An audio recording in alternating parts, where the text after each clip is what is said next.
Hello অ্যাংলাস ভাইয়েরা, আশা করি সবাই ভালো আছেন। সবাইকে শুভেচ্ছা। এখন আমি যে বিষয়টি নিয়ে কথা বলবো সেটা হলো ফিশিং লাইনের গিট নিয়ে। কীভাবে দুটো ফিশিং লাইনের মাথা একসাথে কানেক্ট করা যায় বা জোড়া দেওয়া যায় যেন মাছ সহসায় ছিঁড়ে নিয়ে যেতে না পারে।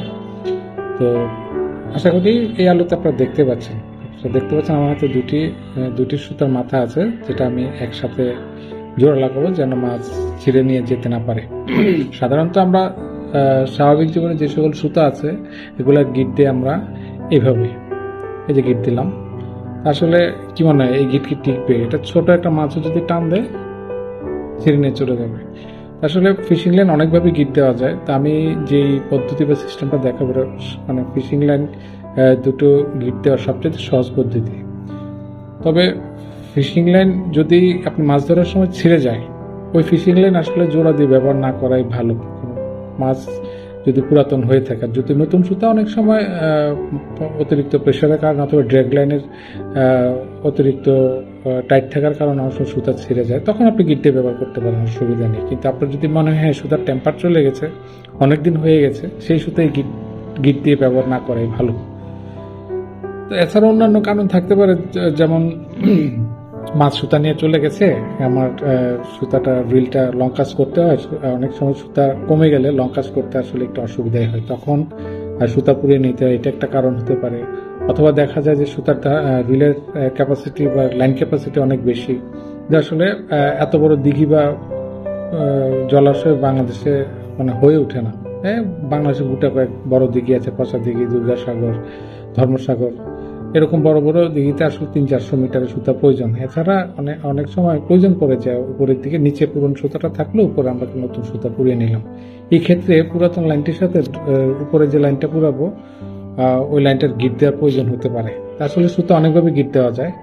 তা আমি যে সিস্টেমটা বা যে পদ্ধতিটা এখানে দেয়, এটা আমার জানা মতে সবচেয়ে সহজ পদ্ধতি। এর জন্য আপনারা প্রথমে এই দুটো লাইনের মাথা প্রথমে একসাথে করে এভাবে একটা গিট দিয়ে নেবেন। এই যে নর্মাল আমি যেটা দেখালাম, নর্মাল সুতার গিট দিয়ে নেবেন। এই যে দিলাম, এটা দিয়ে তারপর আপনারা এই সুতাটা এই যে এভাবে ধরবেন। এই যে সিম্পল, এই দুইটা সুতা এই দুইটা এভাবে ধরবেন। আবার দেখাচ্ছি, এভাবে ধরবেন। ধরে এই সুতাটা এই যে ধরে এটাকে এভাবে পেঁচিয়ে নেবেন। কয়েকটা পেঁচ দিবেন, আমি 5 থেকে 7টা পেঁচ দিলাম। দিয়ে এই যে ফাঁকাটা হলো, এই ফাঁকাটা দিয়ে এই সুতাটা এখানে বের করে নেবেন। এই সুতাটা এই ফাঁকাটাতে বের করে নেবেন। বের করে দুই দিক থেকে আপনি দুইটা মাথা এভাবে টেনে নেবেন।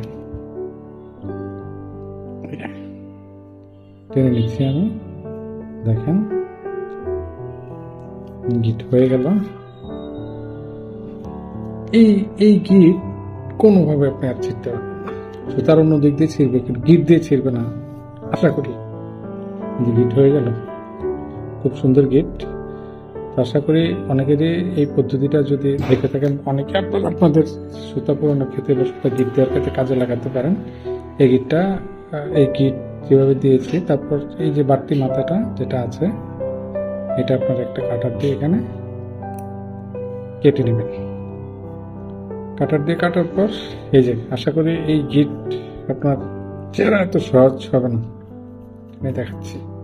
ধন্যবাদ সবাইকে। যদি আপনাদের কোনো কাজে লাগে এই পদ্ধতিটা, আপনি গিট দিয়ে দেখতে পারেন। ধন্যবাদ।